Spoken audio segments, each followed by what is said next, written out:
കർത്താവിൻ്റെ യേശുക്രിസ്തുവിൻ്റെ രക്ഷണ്യ പ്രവർത്തനങ്ങളോട് ബന്ധിപ്പിച്ചാണ് എല്ലാ പെരുന്നാളുകളും എല്ലാ സുവിശേഷ സംഭവങ്ങളും ഉള്ളത്. അതിനോട് ബന്ധിപ്പിച്ചുള്ള ഒരു ആചരണം ആകുമ്പോൾ മാത്രമേ അതിന് സാങ്കത്യമുള്ളൂ, അതിന് അർത്ഥമുള്ളൂ. അതല്ലെങ്കിൽ നമ്മളുടെ ചില സാംസ്കാരികമായ സവിശേഷതയുള്ള ചില ചടങ്ങുകൾ മാത്രമായി അത് അവശേഷിക്കും.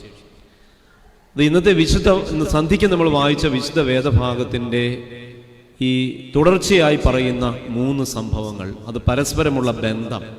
അപ്പോൾ നമ്മുടെ പിതാക്കന്മാർ വളരെ അർത്ഥപൂർണമായിട്ടാണ് ആ വായനാഭാഗം ക്രമീകരിച്ചിരിക്കുന്നത്. വിശുദ്ധ ദൈവമാതാവിൻ്റെ ഓർമ്മ പെരുന്നാളുകളുടെ വായനാഭാഗമായി യോനായുടെ അടയാളത്തെ സംബന്ധിച്ച് പറയുന്നു. അതേപോലെ തന്നെ സകല തിന്മകളിൽ നിന്നും നമ്മൾക്കുണ്ടാകേണ്ട പരിരക്ഷയെ സംബന്ധിച്ചും നമ്മൾ എത്രമാത്രം അതിനെക്കുറിച്ച് ജാഗ്രതയുള്ളവരായിരിക്കണമെന്നും പറഞ്ഞതിന് ശേഷമാണ് മാതാവും സഹോദരങ്ങളും കാണുവാൻ ആഗ്രഹിക്കുന്നു എന്ന് പറയുന്ന ഭാഗത്തിലേക്ക് പ്രവേശിക്കുന്നത്. ഇതിനൊരർത്ഥത്തിലൊരു തുടർച്ച തന്നെ ഉണ്ട്. നമ്മൾ ശ്രദ്ധിക്കപ്പെടാതെ പോകുന്ന ചില തുടരനുഭവങ്ങൾ ഇതിനകത്ത് നമുക്ക് കാണുവാനായിട്ട് കഴിയും. നേരത്തെ സൂചിപ്പിച്ചതുപോലെ കർത്താവിൻ്റെ സകല സൃഷ്ടിയുടെയും രക്ഷയോട് ബന്ധിപ്പിച്ചാണ്. അതായത് പുനരുത്ഥാനത്തെ സംബന്ധിച്ച് പറയുമ്പോഴാണ് യോനയെ സംബന്ധിച്ചും ശലോമോന്റെ ജ്ഞാനത്തെ സംബന്ധിച്ചും പറഞ്ഞിട്ട് അതിനേക്കാൾ ശ്രേഷ്ഠനായവൻ ഉണ്ട്. ആ സാക്ഷ്യത്തെ സംബന്ധിച്ച് കർത്താവ് ഇവിടെ സാക്ഷ്യപ്പെടുത്തുന്നുണ്ട്. അതുകൊണ്ട് ഇത് 3-ാം നാളുള്ള ഉയർത്തെഴുന്നേൽപ്പിനെ സംബന്ധിച്ചും ഉയർത്തെഴുന്നേൽപ്പെന്നുള്ള പരമമായ ലക്ഷ്യത്തെ സംബന്ധിച്ചും അത് പിതാവാം ദൈവത്തിൻ്റെ രക്ഷാപദ്ധതിയുടെ ഭാഗമാണെന്നും അത് സാവധാനം ശിഷ്യരെയും കൂടെയുള്ളവരെയും അവിടുന്ന് പറഞ്ഞു മനസ്സിലാക്കും. അതിനുശേഷമാണ് പലപ്പോഴും നമുക്കൊരു പ്രത്യേകിച്ച് വളർന്നു വരുന്ന തലമുറയ്ക്ക് ഒരു മിത്ത് പോലെ തോന്നാവുന്ന ഒരു സംഗതിയാണ് ജീവിതത്തിൽ നിഴല് പോലെ നമ്മളെ പിന്തുടരുന്ന പൈശാചിക അനുഭവങ്ങളും അതിൽ നമുക്കുണ്ടാവേണ്ട സംരക്ഷണത്തിനെ സംബന്ധിച്ചും പറയുന്നത്.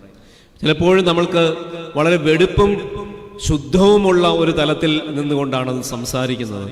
അതിനുശേഷം ഊടാടി സഞ്ചരിച്ചതിന് ശേഷം തിരികെ വന്നിട്ട് പഴയതിനേക്കാളിലും മോശമായ അനുഭവം ജീവിതത്തിൽ ആയിത്തീരുന്നതിനെ സംബന്ധിച്ച് പറയുന്നു. അപ്പോൾ ഈ നമ്മൾക്ക് ജീവിതത്തിലെ ചില ശുദ്ധാനുഭവങ്ങൾ, നമ്മളുടെ ചില കഴുകി വെടിപ്പാക്കലുകൾ കഴിഞ്ഞിട്ട് ഉടനെ തന്നെ നമ്മൾക്ക് എപ്പോഴും ദൈവപരിരക്ഷയിലാണ്, നമ്മൾക്ക് ദൈവകൃപയിലാണ് എന്ന് നമുക്ക് ഉള്ള ബോധ്യം നമുക്കുണ്ടാവണം. അല്ലെങ്കിൽ ശുദ്ധീകരണം കഴിഞ്ഞതിന് ഉടനെ തന്നെ ഈ നിഴൽ നമ്മളെ ബാധിക്കുവാനുള്ള സാധ്യതകൾ വളരെയാണ്. അതായത് ശുദ്ധീകരിച്ച സ്ഥലത്ത് തന്നെ ഈ ഇത്തരത്തിലുള്ള നിഴലുകളുടെ ഇടപെടലുകൾ ഉണ്ടാവും. അതിന് എത്രയോ ഉദാഹരണങ്ങൾ ചരിത്രത്തിലുണ്ട്.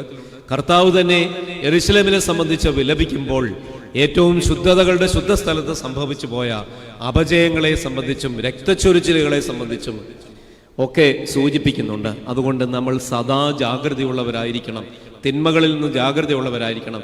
അത് ഈ രക്ഷാപദ്ധതിയുടെ ഭാഗമാണ് ഈ ഓർമ്മപ്പെടുത്തൽ.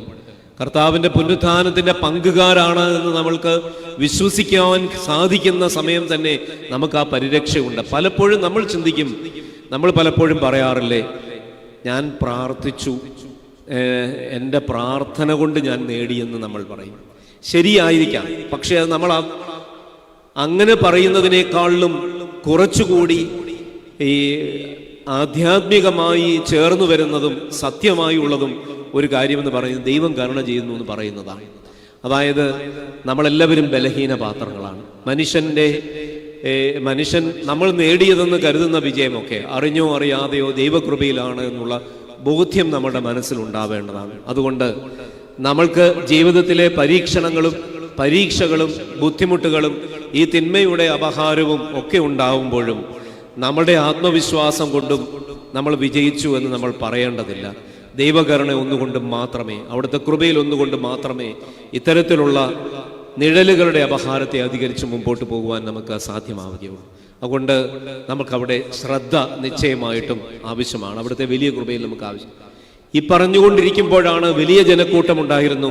മാതാവും സഹോദരങ്ങളും വന്ന് കാണുവാൻ ആഗ്രഹിച്ചപ്പോൾ അത് അവിടേക്ക് പ്രവേശനം കിട്ടുന്നില്ല, ജനസഞ്ചയമുണ്ടായിരുന്നു.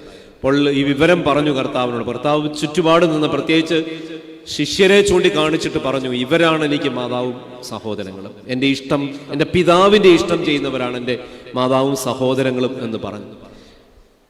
പരിശുദ്ധ ദേവമാതാവിൻ്റെ പ്രാധാന്യത്തെ കുറച്ചു കാണുവാൻ വേണ്ടി ചിലരൊക്കെ ഇതിനെ വ്യാഖ്യാനിച്ച് കാണാറുണ്ട്. മാതാവിന് പ്രാധാന്യം കൊടുക്കേണ്ടതില്ല എന്ന് പറയുന്നവർ ഉണ്ട് ഈ ഭാഗത്തെ അടിസ്ഥാനം. പക്ഷേ നേരെ മറിച്ചാണ്.